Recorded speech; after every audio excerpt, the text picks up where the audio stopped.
This is the On the Pony Express podcast. In-depth SMU football. Hosted by Billy Embody. Brought to you by Epic Estate Wines. Walking strong on the Pony Express. A weekly segment with SMU alum, owner, vintner of Epic Estate Wines, Bill Armstrong. Epic Estate Wines. World-class wines from Paso Robles wine country. Learn more. Epic. EPOCH. EpicWines.com. And now your host. Billy Embody. 1, 2, 3. Let we go.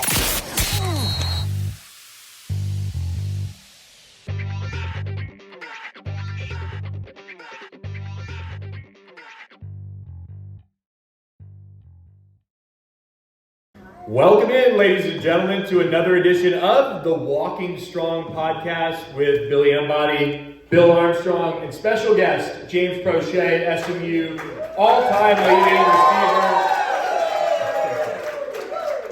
We are in the Armstrong field house. Number three in your program and number 1 in your hearts, right here, James Proche. Take it away. This is an incredible night. So we're here at Armstrong Fieldhouse, and we've started the night, so we're live in front of, 100 people or so here. And we've had a lot of wine. World-class wine by Epic. It's amazing. We all had 7 wines. Tonight, we're gonna talk about the game. We're gonna talk about, James and I are gonna talk about a little bit of wine and football. And we're gonna talk about next week. But I want to introduce a wine for the Pony Express case. And so the wine this week is Viognier. It's called York Mountain Viognier, and it is an unbelievable white wine. It got a 96 rated points on the wine scale. We talked about that earlier. But Viognier is a really popular, very hard to get wine from. The best in the world is a place called Condrieu, France. And this wine is the wine you would take if you want to really impress your boss, or no, if you want to go to a wine expert's home and they don't bring something new and different, not some Napa Cab, overrated, overpriced crap, but a really good white wine that'll blow away your boss or your mother-in-law or whatever. This is the one you want to take. So anyway, make sure you try it this week because I'm really hoping we're going to win against Tulsa. By the way, let me tell you why I picked Viognier. Look at that in a glass. That beautiful golden color. And I was sitting there thinking, golden hurricane. What's a golden hurricane? What's a golden hurricane? I mean, I've heard of the golden arches. Nothing golden about her. I've heard golden goose. And you're in Oklahoma, shouldn't it be like the golden tornado? I mean, golden hurricane. So I wanted to pour this wine because it is so golden. But I wanted James to be here because his golden moment, at least in my mind, in my memory at SMU, was him catching that touchdown pass. It's on the video screen over there against Tulsa, triple overtime. Tell me about that. It's the best one of my football career. I'm super thankful for it. You couldn't write a better story than that. Growing up, you like playing in the backyard, like you throw the ball up and 3, 2, 1, like ball game, and when it really happens, like all your plans of celebration like go right out the window. So I was just thankful to have my brother there to be able to celebrate with me, like my favorite moment in my football career. Like super thankful. Like I said, God couldn't have written a better script than that, and to be able to sit here 4 years later and sip on some Viognier with my guy Bill and Billy, it's a blessing. So. Listen to him talking about Viognier like he knows what he's talking about. He does actually. He does actually know what he's talking about because the last 2 years he's been my intern at the winery. Yes, sir. So he was working in the NFL by day, and then on the summer break he would come out to Paso Robles and learn about wine. Yes, indeed. You have come so far from the mean streets of DeSoto to knowing about wine. I'm just saying. No, it's crazy. Like from being a 214 baby, DeSoto, Texas, not drinking alcohol in college to learning about Grenache and Mourvedre and Syrah and Viognier and all these other varietals of grapes and just the process of wine and how I'm able to mirror the process between football and wine. It's just been beautiful. It's opened my mind to all these new things, these new people, and just these new experiences. And like I'm gonna keep saying this all night, because gratitude is a huge theme in my life. I'm super thankful, super grateful for these experiences. Well, I tell you what, I am incredibly blessed that I met you in my life. You have changed my life in so many ways, bro. I mean, it's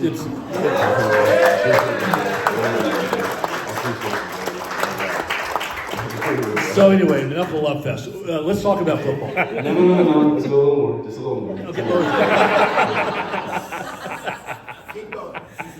All right, so let's talk about last week's game. Biggest beatdown that I ever remember in the history of SMU. Oh my God. 55-0. Not 55 points, but a shutout. I mean, just a total domination of a team. And nobody talks about it, but we took a knee on the last drive.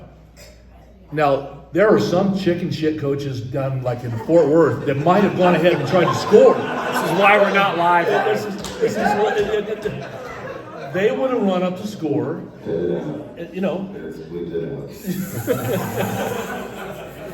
But Sonny showed because you're asking your second team and your third team to show their stuff. So the idea that you're telling them to take a knee because they're trying to show off, right? And so they don't want to take a knee, but it was the right thing to do. So I was happy that Rhett did that.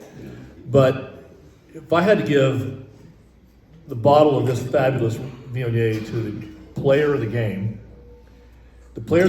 was the defense. Oh, 100%. Absolutely. And my favorite part of the defense in the game was when they got to the 1 yard line in the second quarter and we stuffed them 4 plays in a row. That was huge. So no, the defense has been a huge tone setter because you can go back to the Pony Express days. We've been putting up points. We're going to have somebody breaking some type of record and some type of chase for the leader in some offensive category. But to have a defense now that's really solidified, their cohesiveness, how they follow the ball, their effort, Big E down there in D-line kind of leading the way. We got something special here, and I feel like this is the year before we go into the ACC to kind of lead the cherry on top as we ride on. I totally agree with you. I could not agree. I mean, that is exactly the way I feel about it. And Dude, I think we're kind of like ESPN announcers. We are like ESPN. We go back and forth. Billy, can we get you out of the program here? Perfect. We are ESPN, right? Yeah, I like it. It's Armstrong Fieldhouse in the background. Have you ever heard of that? So anyway, but if you go to the game, there are so many stars. I mean, there's so many stars. We can talk about the punt return.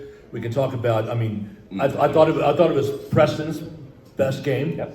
By the way, Preston as a starter I think he's 6-2 as a starter. Yes. I mean, think about it. He's essentially a freshman as a player, and he's 6-2. He had 300 yards. I think he had 3 touchdowns, no picks. Again, 4 touchdowns. He had 4 total touchdowns. 4 total touchdowns. And that was his best game. I loved it that he was throwing underneath a little bit as opposed to just throwing it long. Yeah. And I know that was part of the game plan, and they did a much better job of that. Yeah. And so I just thought that was terrific. Well, we can go down the list. I mean, it was so great to see Tyler get the ball again. I mean, he is a hammer, and everybody's helmet is a nail. I mean, if he has an open field, he's like, no, I'm going to go hit that guy in the head. I mean, it's so much fun, right? And then the receivers. Hey, I'd like to hear your opinion, James, about we need to have a receiver step up and be the man. And you were the man when you were here. What would you coach these young guys like? Because we have Jake Bailey and we have Jordan and we have RJ and we have all these guys. But I mean, I think those guys recognize the depth in the room, and we have a lot of guys with great attitudes. They're humble, and they understand that we're chasing something bigger than themselves individually. So they kind of. Receivers were always known for being the diva of the football team. Wow. You're not a diva. No, you're. No, sir. No. But, that's our stereotype. You kind of got to have a little oomph to you to want the ball to play, and to want to be that guy and to believe in yourself enough to make that play. But on the flip side, you can also have 5 or 6 guys that believe in each other to go make a play, and I feel like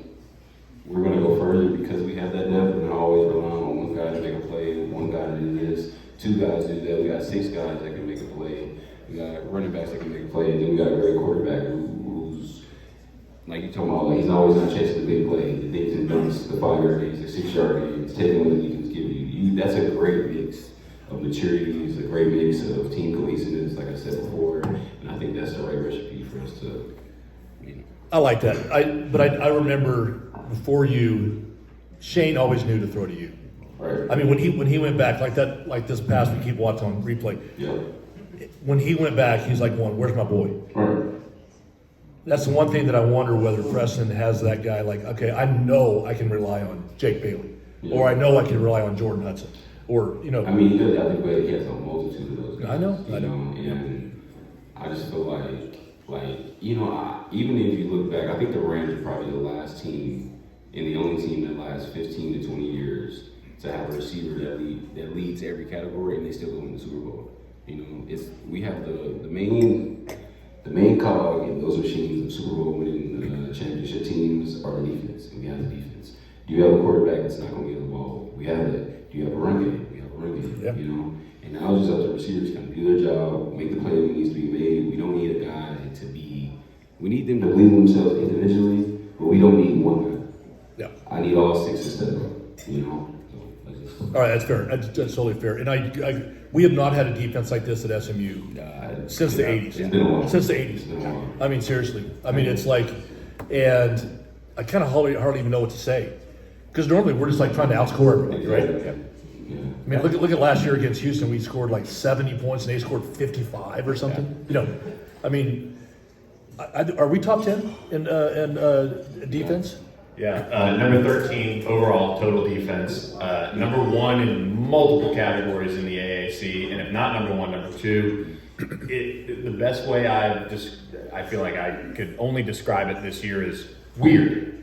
It's a weird feeling. This is a team that is not having to put up 55 or 70 something a game to feel good about it, and credit to them. I mean, they brought in players. Coach Simons, trusts what he does. He's proven that he's been able to put together elite defenses, and that defensive line is something. I mean, since Marcus Hunt was running around here, and some of those guys, it's a different feeling around SMU. As the lights go down a little bit, people are probably going to get a little. Is it dimming the lights? Michelle, check that. Yeah. Are we okay? Yeah. All right, good. People they're setting the mood for learning how to be romantic with the defense. They're trying to it's a new feeling. They're trying to kick us out of the Armstrong Fieldhouse. I mean, they're going to ask me for more money. I don't know. This is all ploy. This is all ploy. ACC ready, right? Yeah. Speaking of ready, this weekend's game, Tulsa. What do you remember about facing the Golden Hurricane all those years? Because they are always a tough out, no matter what. Yeah, they were always well coached. They played hard. I mean, it's Tulsa though, so we was gonna do our thing regardless. So we just always needed to score enough points because they in the past they could score points quickly in a hurry. So I think if we would have had this defense or whatever it is about this defense that's making them perform the way they perform, I would have a couple rings on my fingers, so that would have been nice. NIL. You're right. Yeah, if I had NIL, I'd probably try to get a doctorate degree. I'd probably be in college for as long as possible. That's a really good point. I mean, think about that. Think about how it's changed since you were here.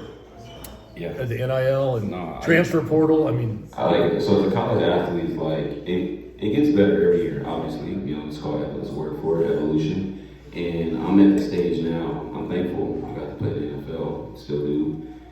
But the old salty players are they shouldn't get this, and I feel them. I understand now because I'm missing out.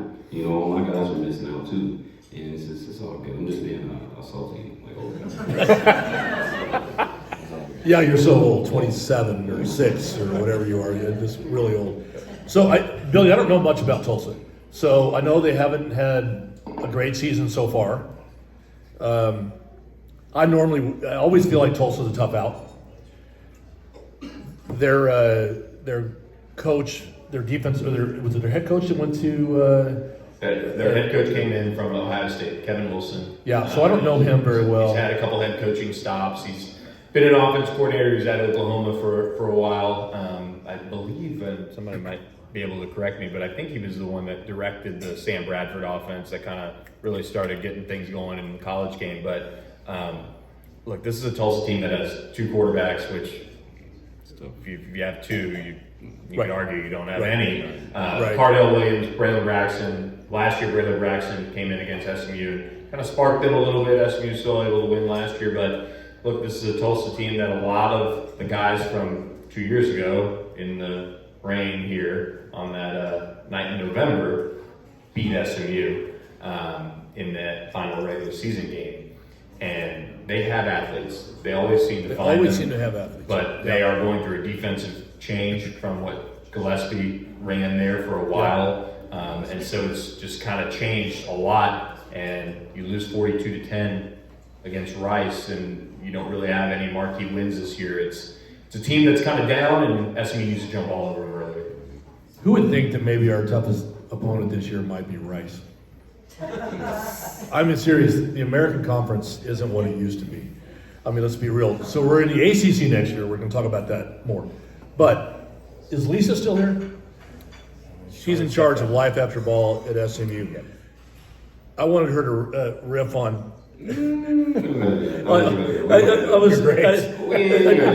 James, she would tell you that I'm doing it. She would say that James was the toughest athlete that came here. I got since you're doing it. At least let me do it since you're doing it. Well, I'm going to tell you how great you've become. I want to see how far you've gone. Okay.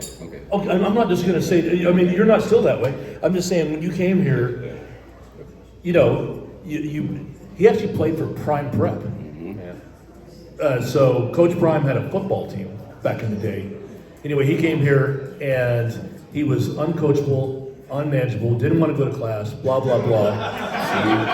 Let me tell you, I got it. But look at you. How did SMU change your life? That's what I'm getting. I got you. So I would say I was the president of the James Proche fan club. So I didn't want any help. I got this. I didn't have it, and it showed. SMU is the university it is for a reason. I thought because, I catch football real well, they were kind of like, let me slide on in. Funny story, actually, after this catch, the Tulsa catch, he hyped it up or whatever. I had a class, rest in peace to this professor. She had a paper due. She congratulated me on my catch. Congratulations. Oh my gosh, you did so great. Boom, boom, boom. I gave her my paper. The vibes are high. I'm feeling the conversation. I think we're on the same page. You failed. So, yeah. So I had to redo that paper. So, but, nonetheless, to answer this question, I'm thankful because SMU treated me how the real world would treat me. So many times as athletes, we get caught up in this world of me, I, and football. But the NFL stands for not for long. And, that's just the reality of it. So SMU gave me an opportunity to kind of look at something bigger than me, look at something beyond myself, beyond football, beyond my own plans, and force me into situations to be the man that, God brought me here to be. I'm thankful for it every day. I tell everybody, June 14, 2014, when I committed to SMU, was the best decision of my life.